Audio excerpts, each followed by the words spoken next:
মোহাইমিন, ডাকসু নির্বাচনে প্রার্থিতা প্রত্যাহারের শেষ দিন আজ এবং দুপুর 1টা পর্যন্ত এই সময়টা। এখন পর্যন্ত কেউ প্রার্থিতা প্রত্যাহার করেছে কিনা, আর বিস্তারিত কি তথ্য আছে আপনার কাছে? ধন্যবাদ আপনাকে। আমি এই মুহূর্তে দাঁড়িয়ে আছি ঢাকা বিশ্ববিদ্যালয় ক্যাম্পাসে, ঠিক ডাকসুর সামনেই। এখানে কিন্তু আমরা জানতে পেরেছি যে প্রত্যাহারের শেষ দিন কিন্তু আজকে এবং দুপুর 1টা পর্যন্ত কিন্তু প্রত্যাহারের সুযোগ রয়েছে। তবে সংখ্যাটি আমরা জানতে পারিনি, আমরা চেষ্টা করি জানার জন্য কয়েকজন। তবে আমাদেরকে জানানো হয়েছে গতকালকে 7 থেকে 8 জনের মতো কিন্তু প্রত্যাহারের জন্য আপিল করেছে এবং এখন পর্যন্ত কিন্তু প্রাথমিক তালিকা অনুযায়ী বৈধ প্রার্থীর সংখ্যা 462 জন এবং 34 জন, যে 47 জন ছিটকে পড়েছিলেন এই বৈধ তালিকা থেকে, তাদের মধ্যে 34 জন কিন্তু আপিল করেছেন আবার তাদের প্রার্থিতা ফিরে পেতে। এবং আমাদেরকে জানানো হয়েছে যে 34 জনের বিষয় বিবেচনা করা হয়েছে এবং 34 জনে কিন্তু এই নির্বাচনে অংশ নিতে চলেছেন। এবং সেক্ষেত্রে কিন্তু এই যে বৈধ প্রার্থীর সংখ্যা তা কিন্তু আরও বাড়তে পারে বলে জানা যাচ্ছে। এবং যে 34 জন প্রার্থিতা ফিরে পাচ্ছেন সেই তুলনায় কিন্তু প্রার্থিতা প্রত্যাহারের সংখ্যাটা কমে যাচ্ছে। ঠিক সে কারণে কিন্তু ডাকসুর প্রতিদ্বন্দ্বিতায় কিন্তু আমরা আরও কিছু মুখ দেখতে পারি বলে আশা করছি। দুপুর 1টার মধ্যে কিন্তু প্রত্যাহারের শেষ সময়, তারপর কিন্তু আগামীকাল বিকেল 4টার দিকে চূড়ান্ত তালিকা প্রকাশ করা হবে এবং এরপরেই কিন্তু জমে উঠবে ডাকসুর আসল ক্যাম্পেইন। এবং আজকে পর্যন্ত কিন্তু ডাকসুর যে কোনো রকম ক্যাম্পেইন থেকে শুরু করে কার্যক্রম কিন্তু অবৈধ এবং এটি কিন্তু আচরণবিধির লঙ্ঘন। আগামীকাল থেকে আনুষ্ঠানিকভাবে কিন্তু প্রার্থীরা ভোটারের কাছে যেতে পারবেন, ভোটারদের কাছে যেয়ে কিন্তু ক্যাম্পেইন করতে পারবেন এবং ভোট চাইতে পারবেন। এবং সব মিলিয়ে কিন্তু ডাকসুর যে হাওয়া তা কিন্তু কালকে থেকে আরও বেশি উত্তপ্ত হয়ে উঠবে বলে আশা করা হচ্ছে। তো এখান থেকে এই ছিল আমার কাছে সর্বশেষ তথ্য। ধন্যবাদ আপনাকে। বহুল প্রত্যাখিত যে এই জাহাঙ্গীরনগর বিশ্ববিদ্যালয়ে যে 33 বছর পরে যে এই জাকসুর নির্বাচন হতে যাচ্ছে এবং এই জাকসুর নির্বাচন ঘিরে কিন্তু এখন কিন্তু উৎসবের চলছে। এবং আমরা যদি আপনাদের একটু দেখাই যে জাহাঙ্গীরনগর বিশ্ববিদ্যালয়ে কিন্তু শিক্ষার্থীরা, সাধারণ শিক্ষার্থীরা কিন্তু যে প্রার্থীদের আসলে দেখে শুনে কিন্তু তারা আসলে ভোট দিতে চায় এবং সেখানে শুধু প্যানেল নয় এবং প্যানেল দেখে নয়, তারা আসলে যাচাই বাছাই করে এবং যোগ্য ব্যক্তিকেই তারা আসলে প্রার্থী করতে চায়। এবং একই সঙ্গে আমরা দেখেছি শিক্ষার্থীরা যে আমরা একটু সাধারণ শিক্ষার্থীদের সাথে আপনার সাথে একটু কথা বলি যে আপনারা তো এই যে জাকসু নির্বাচন হচ্ছেন, আপনারা কেমন প্রার্থীকে আপনারা ভোট দিতে চান? যারা ভালো তাদের, মানে হচ্ছে যারা আমাদের ক্যাম্পাসের জন্য কাজ করবে আমরা তাদেরই ভোট দিব, এরকমই। এখন যে পারফেক্ট হয় সেই হবে, এরকম। আমরা আসলে এমন না যে উনি একটা দল করে বা উনি এই দলের এই জন্য ওনাকে দিতে হবে, এরকম কিছুই না। আমাদের ক্যাম্পাস আসলে এই দল ভিত্তিক বা লেজুর ভিত্তিক রাজনীতির কোনো চল নাই, এই হচ্ছে কথা।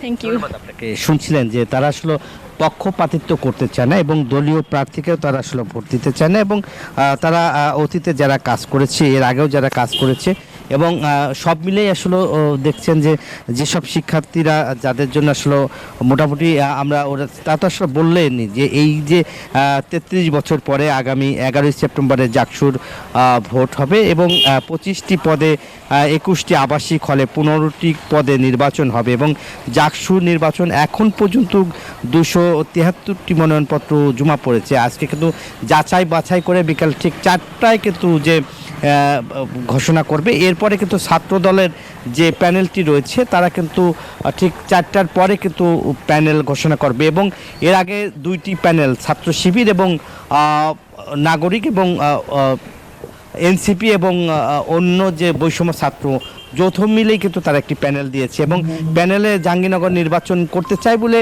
এখন পর্যন্ত আমরা দেখেছি 6টা মনোনীত প্যানেল দেওয়ার সম্ভাবনা রয়েছে। এই ছিল আমার কাছে জাহাঙ্গীরনগর বিশ্ববিদ্যালয় জাকসু নির্বাচনের সর্বশেষ তথ্য। একই খবর জানতে আমার সহকর্মী রয়েছে রাজশাহী, যাচ্ছি মতুজার কাছে। মতুজা।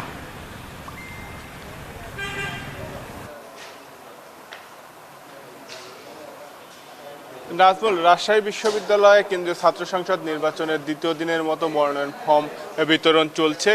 এর আগে গতকালকে 6টি মনোনয়ন ফর্ম উত্তোলন করেছে প্রার্থীরা। আজকে সকাল 10টা থেকে শুরু হয়েছে, চলবে আগামী কাল বিকেল 5টা পর্যন্ত। আমরা শিক্ষার্থীদের সঙ্গে কথা বলেছি, তারা বলছেন যে তাদের প্রত্যাশা যেন যথা সময়ে নির্বাচন অনুষ্ঠিত হয় এবং ভোটার তালিকা নিয়ে তাদের কিছুটা আপত্তির কথাও কিন্তু তারা জানিয়েছেন। তারা দ্রুত ভোটার তালিকা সংশোধনের কথা কিন্তু তারা বলেছেন। আমরা নির্বাচন কমিশনের সঙ্গে কথা বলেছি, তারা বলছেন যে ভোটার তালিকা তারা ছবিযুক্ত ভোটার তালিকা তারা সংযুক্ত করবেন। তারা এবং যথাসময়ে নির্বাচন হবে কিনা কিছুটা সন্দিহান তৈরি হলেও যারা নির্বাচন কমিশনের সদস্যরা রয়েছেন তারা বলছেন যে শিক্ষার্থীদের সঙ্গে আলোচনা করে নির্বাচনের তারিখ হয়তো নির্ধারিত হতে পারে। আমরা একজন রিটার্নিং অফিসারের সাথে কথা বলতে চাই, অধ্যাপক আব্দুল খালেক। আমরা একটু তার কাছ থেকে শুনে নিতে চাই যে আজকে কতটি মনোনয়ন ফর্ম বিতরণ হলো? আজকে সকালে এখন পর্যন্ত 5 জন ফর্ম গ্রহণ করেছে, গতকালকে 4 জন,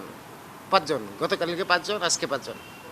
ধন্যবাদ আপনাকে। আমরা অধ্যাপক আব্দুল খালেকের সাথে কথা বলছিলাম, তিনি যেমনটি জানাচ্ছিলেন যে গতকালকে 6 জন এবং আজকে 4টি ফর্ম বিতরণ করা হয়েছে। আর রাজশাহী বিশ্ববিদ্যালয়ে যেহেতু শিক্ষক কর্মকর্তা কর্মচারীদের আন্দোলন চলছে বেশ কয়েকদিন ধরে, এর ফলে রাকসু নির্বাচন প্রভাব পড়তে পারে বলে কিন্তু আমাদেরকে নির্বাচন কমিশনার জানিয়েছেন। সেক্ষেত্রে এর পাশাপাশি ছাত্র দল বেশ কিছু আপত্তির কথা জানিয়েছেন রাকসু নির্বাচন নিয়ে। তারা বলছেন যে কমিশনের নিরপেক্ষতা নিয়ে তাদের প্রশ্ন রয়েছে এবং এর পাশাপাশি তারা ভোটার তালিকা হালনাগাদ করার কথাও কিন্তু বলেছেন। সেক্ষেত্রে রাকসু নির্বাচন যেন যথাসময়ে নির্ধারিত সময়ে অনুষ্ঠিত হয় সেই প্রত্যাশার কথা জানাচ্ছেন বিশ্ববিদ্যালয়ের শিক্ষার্থী সহ সকল প্রার্থীরা।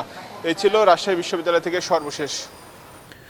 মর্তুজা, আপনাকে ধন্যবাদ আমাদের সাথে যুক্ত হবার জন্য।